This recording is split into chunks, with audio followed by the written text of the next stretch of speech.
La Part des Anges est un événement caritatif qui a été créé sous l'égide du Bureau national interprofessionnel du cognac, le BNIC.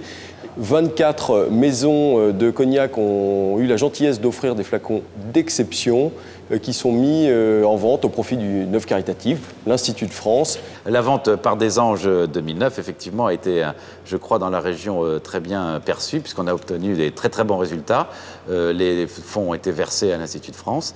Et j'espère que l'édition 2010 sera de la même hauteur. On espère même voir plus, parce qu'on a quelques très belles bouteilles, dont un flacon offert par la maison Rémy-Martin, qui peut peut-être atteindre les 10 000 €. On espère voir plus. À ce niveau-là de flacons, on est effectivement plus proche de l'œuvre d'art, où on reste sur des flacons absolument exceptionnels, souvent des assemblages uniques, et voire des flacons uniques.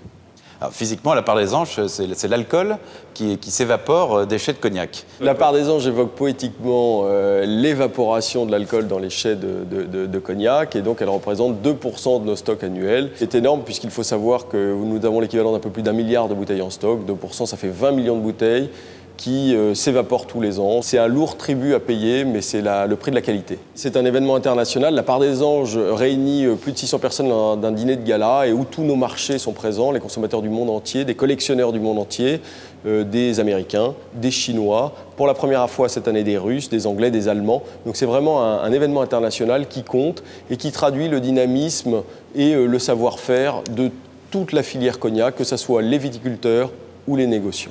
Sur 141 millions de bouteilles qui sont commercialisées tous les ans, vous avez 97% qui sont commercialisées à l'export. Donc c'est un des fleurons du patrimoine culturel français au niveau mondial.